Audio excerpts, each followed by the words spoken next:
Continuamos con La Noche.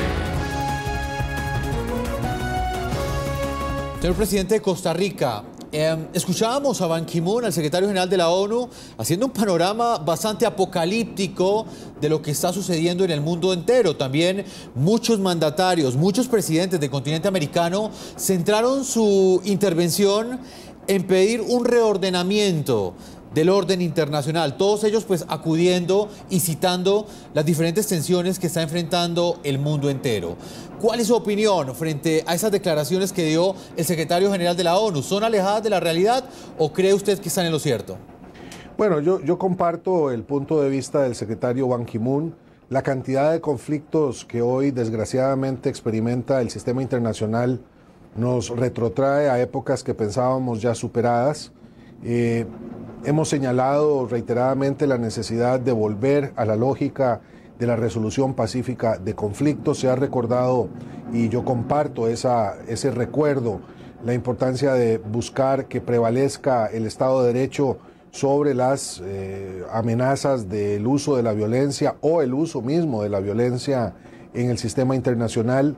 Hemos traído a cuento nuevamente el tema de los derechos humanos y la necesidad de respetarlos enteramente. Y ha habido una nota crítica que yo mismo he señalado con respecto a la falta de acción del Consejo de Seguridad de Naciones Unidas, que a veces, no siempre, pone a funcionar el capítulo 7º de la Carta sin recordar el capítulo 6º que tiene que ver con la prevención de estos conflictos. Me parece que ha habido una tentación en muchas de las exposiciones de América Latina de poner excesivo énfasis en los temas nacionales, sometiendo a esa lógica, la lógica nacional, la situación de la coyuntura internacional, que me parece es acuciante, como usted lo señalaba. Señor presidente Luis Guillermo Solís, hay países que por un lado defienden la democracia, defienden los derechos humanos y por otro lado conculcan estos derechos humanos, violan los derechos humanos. ¿Por qué cree usted, señor presidente, que los países del continente americano pues no centraron sus intervenciones también en hablar un poco de uno de los principales debates que enfrenta nuestro continente y tiene que ver con las afectaciones no solamente a la democracia, sino también a los derechos humanos? Se lo pregunto específicamente por casos como el de Venezuela, donde medios de comunicación han sido cerrados, estudiantes han sido encarcelados por protestar, miembros de la oposición también están en prisión en este momento por haberlo hecho. ¿Por qué cree usted que el continente guarda silencio frente a este tipo de temas en escenarios internacionales, en tribunas internacionales como la Asamblea General de la ONU? Bueno, mi opinión y la opinión de mi país es que el tema de derechos humanos es central en la agenda de Naciones Unidas, entendidos estos en todas sus dimensiones, no solamente las dimensiones políticas, sino también las económicas, sociales, ambientales. Ya no estamos en un mundo en donde solamente recordamos los derechos políticos y civiles, sino también tenemos que atender la necesidad de respetar todos los derechos humanos, entendidos estos de forma integral. Evidentemente, nuestros países en América Latina, incluido el mío, Costa Rica, tiene camino que avanzar en ese tema. Y hay algunos en donde se han presentado violaciones a los derechos humanos de manera recurrente, aunque afortunadamente ya de forma muy diferenciada a lo que prevalecía en otros momentos de nuestra historia regional, donde el terrorismo de Estado, por ejemplo, se había entronizado en muchos de los países. Pero yo sí creo que el tema de derechos humanos es un tema permanente, es un tema que no debería de dejar de ser un punto obligado de la agenda internacional, y más todavía en Naciones Unidas, que es la entidad que tiene la obligación universal de tutelarlos. Desde ese punto de vista, aunque se invoquen en vano los derechos humanos, muchas veces regímenes que los conculcan terminan defendiéndolos en el Foro de Naciones Unidas. Lo cierto es que esto es un asunto que amerita de una presencia permanente en la reflexión de esta organización. Señor presidente, Costa Rica en ese momento preside la CELAC. Dentro de la CELAC tiene un asiento un país que es víctima de violaciones sistemáticas a los derechos humanos que son denunciadas por la oposición. Me refiero específicamente a la isla de Cuba y el régimen que la gobierna hace ya cerca de medio siglo. Yo quiero conocer su opinión frente a otro debate que en este momento centra la atención de todos los mandatarios del continente americano, y es el que tiene que ver con la presencia de Cuba posiblemente en la próxima Cumbre de las Américas que está organizando el Estado panameño. ¿Cuál es su opinión? ¿Cree usted que debe ir Cuba o no debe asistir? Mire, yo creo que Cuba está presente ya en todos los espacios políticos multilaterales, y su presencia en la Cumbre de las Américas me parece absolutamente natural. No veo que haya espacio para exclusiones en América Latina a estas alturas. Costa Rica, como usted lo sabe, preside la CELAC, la Comunidad de Estados Latinoamericanos y Caribeños, en donde Cuba juega un papel muy importante. De hecho, forma parte del cuarteto que nosotros presidimos. Y me parece que la decisión del gobierno de Panamá de plantearse una Cumbre de las Américas sin exclusiones constituye una racionalidad correcta que nos permite, con las diferencias que puedan existir entre las diferentes opciones nacionales y políticas e ideológicas que existen en nuestra América Latina, contar con la pluralidad necesaria en este tipo de encuentros. Yo creo que la lógica de la exclusión del pasado no debe prevalecer ahora o en el futuro. Presidente Solís, pero teniendo en cuenta lo que usted me dice, que pues finalmente Cuba debe ser invitada a esta serie de escenarios democráticos donde en sus estatutos la regla principal es la defensa de la democracia, me refiero por ejemplo a la Cumbre de las Américas o inclusive la CELAC, ¿usted cree que en este momento sí importa la defensa de la democracia, la defensa de los derechos humanos? ¿Esto está en el primer orden de los mandatarios de la región o cree usted que esto pasó a un segundo plano? No, yo creo que siempre estaremos en déficit con los derechos humanos porque no hay un régimen perfecto en donde estos sean adecuadamente respetados. Incluso en los países que nos hemos esmerado mucho por atender el tema de los derechos humanos con puntualidad en todos los diferentes niveles, el incumplimiento se da casi por definición en temas que pueden resultar tan propios del ordenamiento interno como lo es la administración de justicia. ¿Cuántas de nuestras prisiones no cuentan entre sus privados de libertad, por ejemplo, a miles de prisioneros que están allí sin condena? Entonces, me parece que a partir de ahí, hasta las más graves violaciones que tienen que ver con tortura o que tienen que ver con la pobreza y la pobreza extrema, el hambre que mata también es una violación a los derechos humanos, o los temas ambientales, en donde por la vía de la limitación del acceso al agua o a la tierra, miles de latinoamericanos perecen cada año, constituyen parte de un complejo, de un tinglado que tiene que ser abordado integralmente. Desde mi punto de vista, por esa razón, es que tenemos que mantener el tema de los derechos humanos muy presentes en las agendas internacionales, tanto regionales como globales.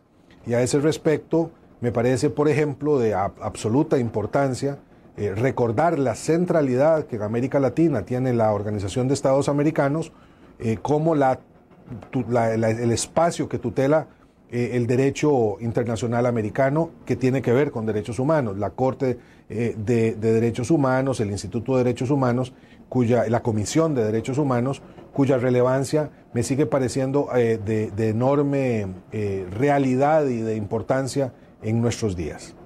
Presidente de Costa Rica, Luis Guillermo Solís, pero entonces, ¿cómo entender ese silencio que para algunos críticos es un silencio cómplice que guardan los mandatarios de la región, los presidentes de América Latina y del Caribe, frente a las afectaciones a la democracia y frente a las afectaciones que sufren los derechos humanos? ¿Cómo explicar ese silencio que invade a la mayoría de los presidentes del continente, donde ninguno de ellos, casi ninguno, se pronuncia frente a las afectaciones que sufre la democracia en algunos países y las afectaciones que sufren los derechos humanos también en algunos países del continente americano? Mire, es que yo creo que uno podría, si se hace un recuento en muchos países de América Latina, encontrar momentos específicos de violaciones a los derechos humanos. Nuevamente, yo deploro, por supuesto, la represión contra estudiantes, contra partidos políticos, contra medios de comunicación, pero también deploro la existencia del hambre, de la pobreza extrema, de la destrucción de la naturaleza, que también son violaciones a los derechos humanos tal cual existen hoy en la normativa internacional, y en eso creo que por una razón u otra, todos los países de América Latina tenemos que seguir haciendo esfuerzos para defender los derechos humanos. Una lectura parcial de las violaciones a los derechos humanos centralizadas en un único país por un único motivo, me parece que no da una perspectiva lo suficientemente amplia y profunda de la naturaleza de esas violaciones. Creo por esa razón que hay que abogar siempre por el respeto a todos los derechos humanos, no solamente a algunos de ellos. Señor presidente de Costa Rica, ¿usted cree entonces que la defensa de la democracia debe ser un asunto interno, un asunto que le corresponde al manejo de cada presidente a nivel nacional? ¿O cree usted que la defensa de la democracia como valor, esa defensa la deben arbolar todos los mandatarios de la región, independientemente de que las afectaciones se estén dando en un país o en otro? No, sin duda es una responsabilidad internacional. En esto no puede haber duda ninguna. Y me parece que nuestra responsabilidad de proteger a las poblaciones de la violación de esos derechos constituye una obligación internacional. Yo he señalado reiteradamente, lo he repetido aquí también en Naciones Unidas, que no podemos alegar el respeto a la soberanía para cometer actos atroces contra los derechos de las personas. Y también hace mal el Consejo de Seguridad y particularmente los miembros permanentes de ese Consejo de utilizar ese argumento para no tomar acción en aquellos casos donde es evidente que se están produciendo genocidios o violaciones graves a los derechos humanos, pero que quedan impunes precisamente por esa timidez con que este tema es abordado. En esto, y creo que en otros temas también, pero en este en particular, el valor universal de estos derechos tiene que ser preservado a toda costa. Señor presidente de Costa Rica, Luis Guillermo Solís, yo quiero finalizar esa entrevista hablando con usted sobre ese balance que deja para el mundo esta Asamblea General de las Naciones Unidas. Estas cumbres, esos encuentros de presidentes, de hecho es el más importante de todos, son presentados al mundo como hechos trascendentales, pero muchas veces los ciudadanos no entienden en términos reales qué significación y qué representación tienen. ¿Cuál es el balance que usted hace de este encuentro y de las intervenciones que tuvieron diferentes presidentes en la Asamblea General de las Naciones Unidas? Mire, lo que le podría decir a ese respecto es que yo prefiero un mundo con cumbres y con declaraciones y con Naciones Unidas que un mundo sin ellas. Uno puede encontrar límites, objetivos a la labor de los organismos multilaterales y puede tener una actitud un poco más escéptica respecto del papel que juegan estos organismos y de la relevancia que pueden tener algunas de sus declaraciones. Sin embargo, creo que todas y todos estamos claros de que el mundo sin las Naciones Unidas probablemente sería un mundo peor, mucho peor que el mundo actual. En todo caso, en un tema tan importante como el de cambio climático, tenemos pocas opciones. Yo creo que lo que se ha discutido aquí en el marco de la cumbre convocada por el secretario general resulta muy importante de camino a la conferencia de las partes que viene en Lima a finales de este año, en el mes de diciembre, la cual será fundamental para lo que se acuerde en París en el 2015.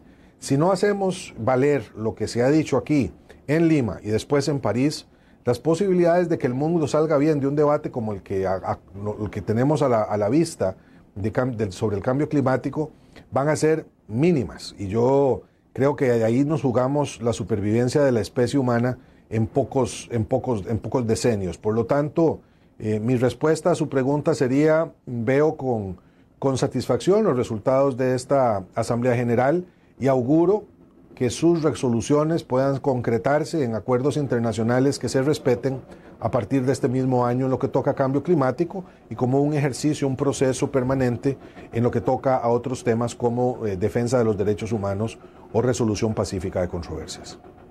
Muy bien, señor presidente de Costa Rica, Luis Guillermo Solís, yo le agradezco el tiempo que usted le ha concedido al programa La Noche y por supuesto a toda nuestra audiencia en el continente americano. Muchísimas gracias a usted, que esté muy bien.